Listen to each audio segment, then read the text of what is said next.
You didn't choose your anger. You didn't choose the way you shut down the moment someone raises their voice. You didn't choose why love feels like waiting for something to go wrong. Somebody handed you that, quietly, without a warning label, without a conversation. And here's the part that should unsettle you. You've probably defended it, called it just who I am, called it personality, called it your temper, your trust issues, your standards. But it isn't yours. It never was. It's inherited, passed down like a family heirloom nobody asked for, sitting in the back of your mind, running your relationships, your reactions, your silences, while you take full credit or full blame for a script you didn't write. Stay with me, because by the end of this, you're going to recognize someone. And it might be your mother, it might be your father, it might, uncomfortably, be you. What you're actually fighting. Quick truth before we start.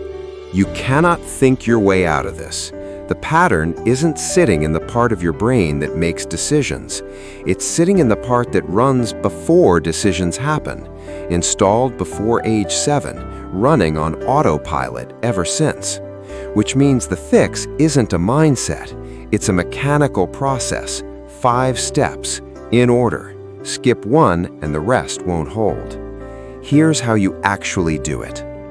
Step 1. Name the exact pattern, not the feeling. Most people try to change my anger or my anxiety. Too vague. The subconscious doesn't respond to vague, it responds to specifics. So the first move is this.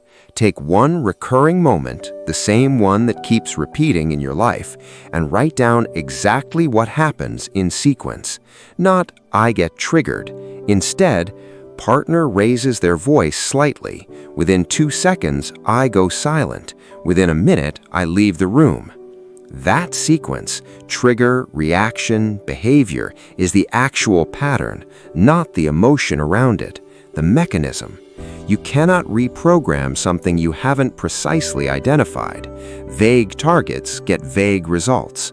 Write the sequence down, in order, in plain language, before you do anything else. Step 2. Trace it to its origin once. Now ask one question, one time. Where did I first see this exact sequence? Not analyze it for an hour, just locate it. A parent going silent, a household where a raised voice meant danger. You're not doing this to blame anyone. You're doing it because the subconscious releases a pattern faster once it's been consciously linked to its source. Unlinked patterns feel like just who I am. Linked patterns feel like something I learned, and things you learned, you can unlearn. 10 minutes, one origin point, then move to step 3. Step 3. Install the interrupt. This is the step everyone skips, and it's the one that actually matters. You need one physical, repeatable interrupt, the same one every time, that you fire the instant you feel the old pattern starting. Not a thought, an action, a hand pressed flat on your chest, 3 seconds of exhale through the mouth, standing up and physically changing rooms. Why physical? Because the pattern lives in the body's threat response, not in your logic.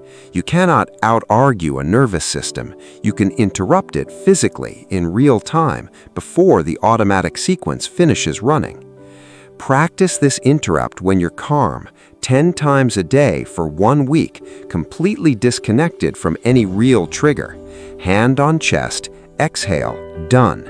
You're building a reflex before you need it. Athletes rehearse the move before the game. You're rehearsing the pause before the trigger. Step 4.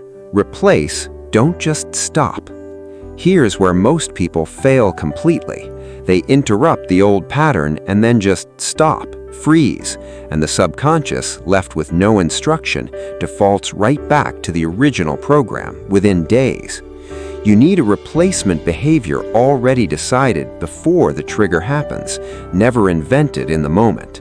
If silence was your inherited move, decide in advance, instead of leaving, I say one sentence. I need a minute, I'm not leaving.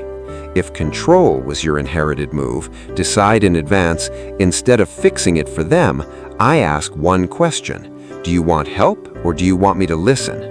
Write this down. Say it out loud until it feels mechanical, even boring. Boring is good. Boring means it's becoming automatic. The goal isn't to feel inspired in the moment. The goal is to have already made the decision so far in advance that the moment doesn't require willpower at all. Interrupt, then replace, every single time. Missing the replacement step is the single biggest reason subconscious change fails. Step 5. Repeat until it's boring. The subconscious changes through repetition, not insight. This means the interrupt and replace sequence has to run in real situations, not just in theory, for roughly 60 to 90 days before it stops requiring conscious effort. Track it. Literally mark a day P for pattern or N for new behavior every time the trigger happens. Don't aim for a perfect streak, aim for a rising ratio. Week 1 might be 4 Ps and 1 N. Week 6 might be 1 N and 4 Ps. That shift, not perfection, is what rewiring actually looks like in real data, not just in theory. The moment it stops feeling like effort and starts feeling like nothing, that's not failure, that's the finish line. Boring means installed. The one thing that derails this process: guilt. The moment the new behavior starts working, expect a wave of guilt for setting a boundary a parent never set, for staying calm in a house that taught you volume equals love.